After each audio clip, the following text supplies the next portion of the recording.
You ready to talk about pediatrics?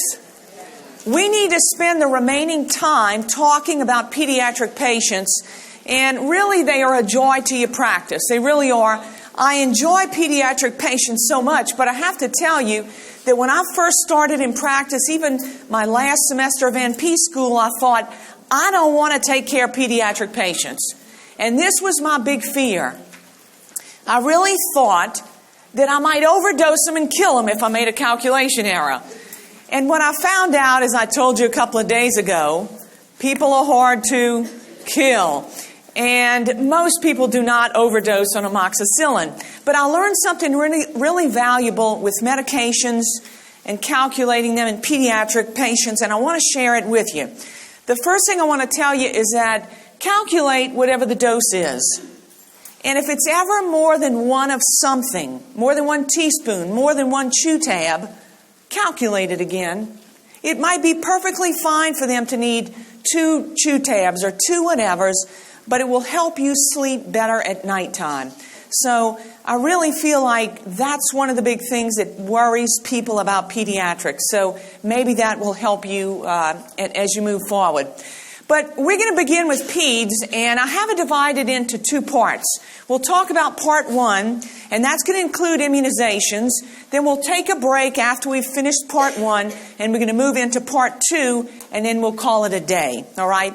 So let's get going, and here's what we're going to talk about over our next 50 or 60 minutes. I got to make sure you know about immunizations, but I need to give you a different perspective about looking at them, and I will. I think after we do that, you'll feel more comfortable about answering immunization questions on your exam. Then we're going to look at some behavioral issues. You know which one we're talking about. Which one is it? ADHD. You got to know about it. Very, very common. I think you'll see questions on your exam about it. Then we're going to move to some pulmonary diseases.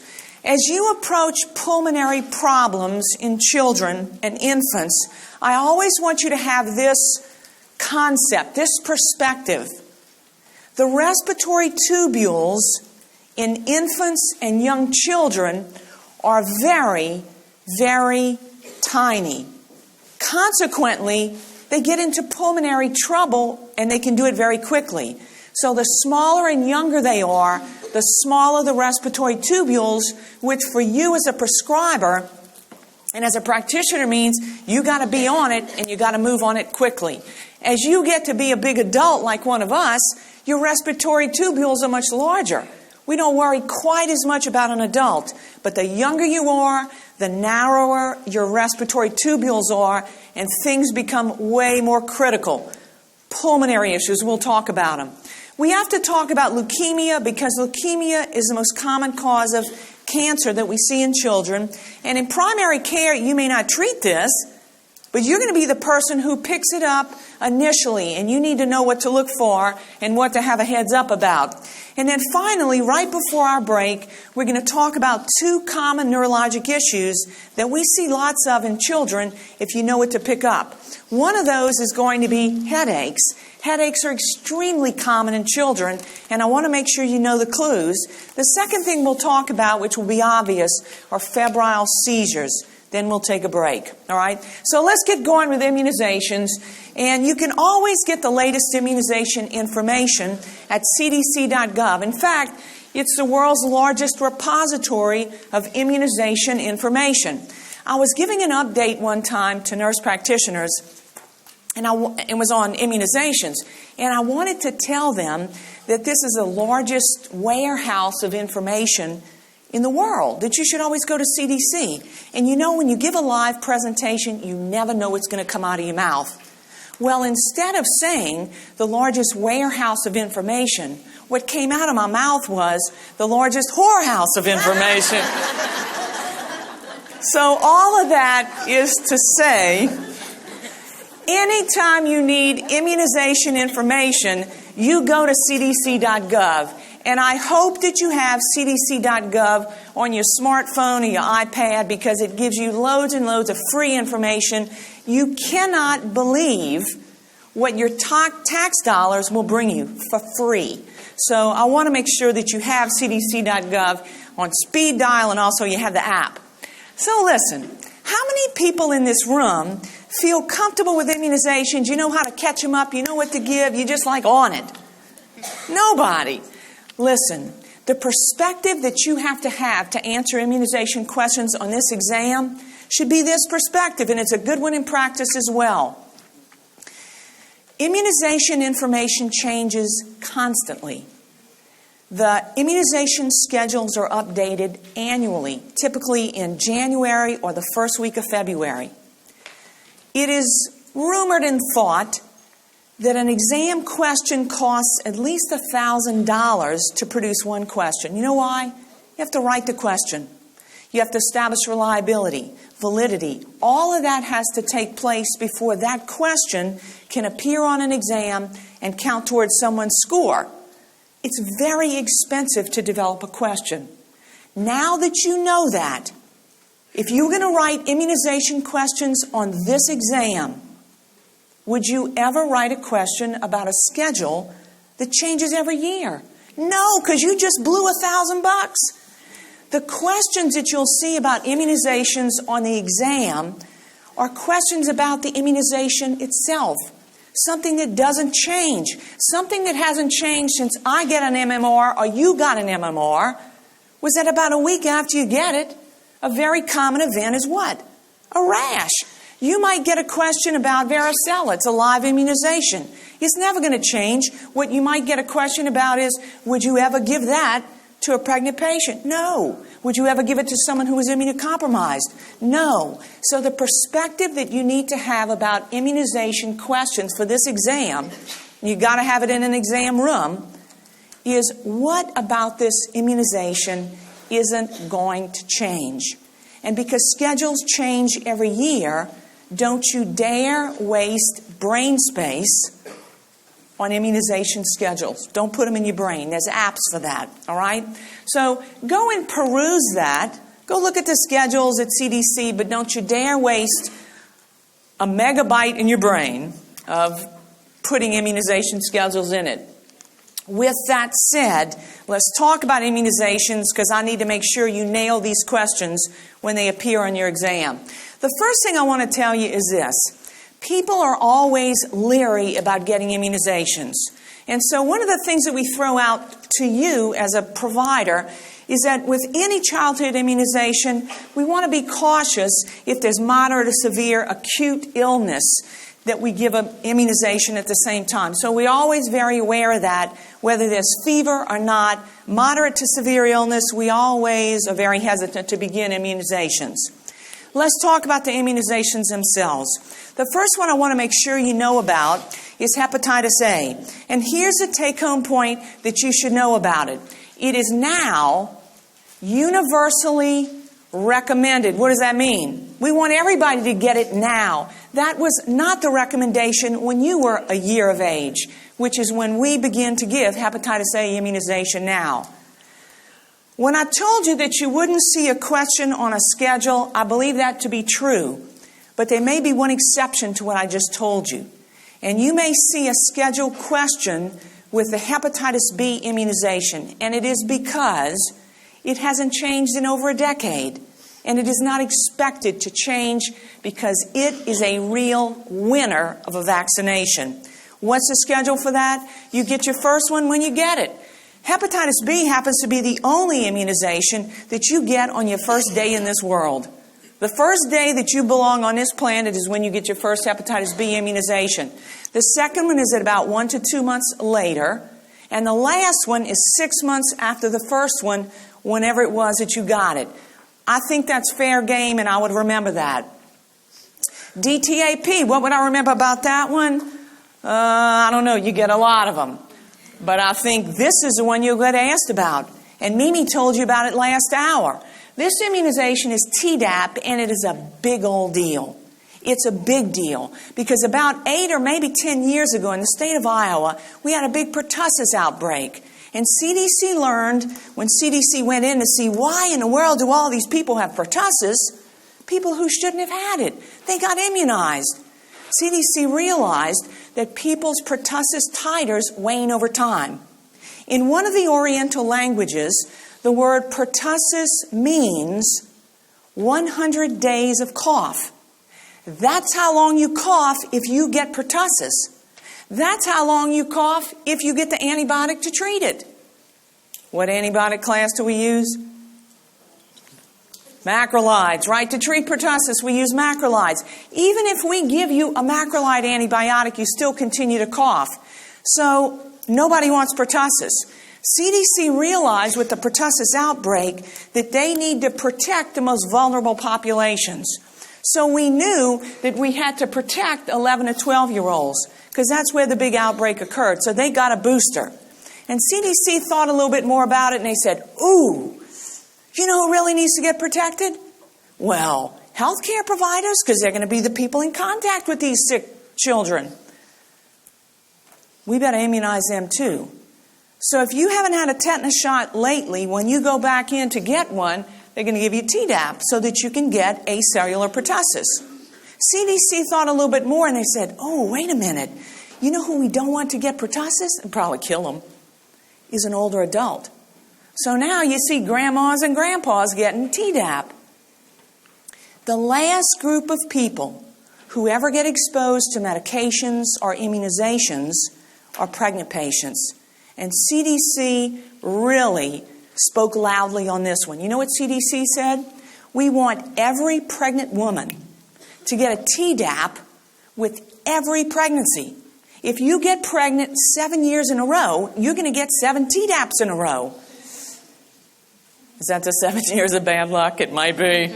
When does a pregnant woman get that immunization? 3rd trimester, right? So that's when we give it. So Tdap's a big deal, and that's why I really think you're going to see a question about that one on your exam. What do you need to know about Hib? I don't know. You got a lot of them. It's pretty good. What about the pneumococcal vaccine? Well, you know what? This is a big deal. When we first met 2 days ago, we talked about vulnerable populations. We told you that pneumococcal disease was associated with the highest rate of morbidity and mortality with pneumonia, right? What do you think about pneumococcal disease in an infant whose tubules are half the size or diameter of my little finger? It could be very, very bad. That is an example of a vulnerable population, so we want them immunized. The pneumococcal vaccine in infants and young children is critically important. They are a vulnerable population. Got to make sure they get it. What would I know about polio? I would remember that the polio immunization that I got and you got is not the one we give today. Because the polio immunization I got and you got was live. Every year in the United States, 7 or 8 infants got vaccine-associated polio. I remember one year, one of those children was here in Baton Rouge. It's a big deal when your child is the one who gets it. Consequently, this immunization has evolved into a completely dead immunization. You cannot get polio from the immunization. So polio, obviously, a big one. Sometimes when we talk about immunizations, you just have to remember the facts. And so here's the first of a few facts I'm going to give you about immunizations.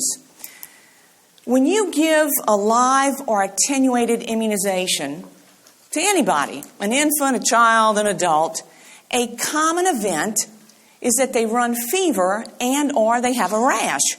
You know why that's good? It's good because it means that their immune system has responded appropriately to that immunization. That's what it means. So a week after the MMR, when a parent calls and says, "My baby has a rash," you really should say, "Oh, that's wonderful." It means your baby's immune system has responded appropriately. So fact number 1, when you give a live or attenuated immunization, expect rash and fever because it means the patient has appropriately responded to that immunization. All of that to remind you about MMR, because the MMR is an attenuated immunization. What does that mean? It means the immunization has been hit in the side of the head, and it's just kind of in a coma. It's not dead and it's not alive. It's in an in-between state. And if it wakes up, it can cause disease. That's what MMR is. So here's something I want you to put in your brain. It's a fact about immunizations. We really don't like to give a live or attenuated immunization before 1 year of age. We don't like to do that because we don't know about that immune system yet. MMR is attenuated. When do we give it? A year of age. What's the other one that we give first at a year of age? Varicella. Why? Because varicella is live. It's a live immunization. So typically we wait until about a year of age to give a live or attenuated immunization. Now, there's an exception. There's an exception to that. And the exception will never appear on your exam. The exception to that is the rotavirus vaccine. We give it less than a year of age. You know why it won't appear on your exam? It's not going to appear on your exam because that immunization has been pulled on and off the market 4 times already. Would that be an expensive question to have wasted? Absolutely. So you're not going to see rotavirus on the on the exam, but varicella and MMR are certainly fair game. What about flu shots? That's an easy one. CDC wants everybody to get flu shots, including pregnant women, and so we start at 6 months of age. There's a concept that I hope you've heard of, and if you haven't, I think you need to because I think you'll see it again. Look at this question. When enough members of the United States are immunized against influenza, it provides protection for those who haven't been immunized. What is that called? It's called herd immunity, exactly. So the more people we can get immunized, the better off the people will be who haven't been immunized. What about the meningococcal immunization? Well, if you've ever had an adolescent with meningitis, and especially if they died, you will realize how critically important it is to get this population immunized. Meningitis is a very, very bad disease. The principle I want you to take home is this one. We want these people immunized before they become at high risk. When are you at highest risk for meningococcal disease? Late high school, early college. When do we want this immunization on board? When you see them at 11 to 12 years of age, ideally we'd like to begin their immunization then. So immunization's got to be on board before the time at which they become at risk.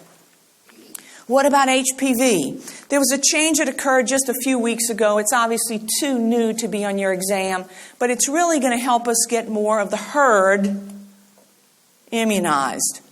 And that's HPV, all right? So I'm not seeing or hearing about questions about HPV on your exam.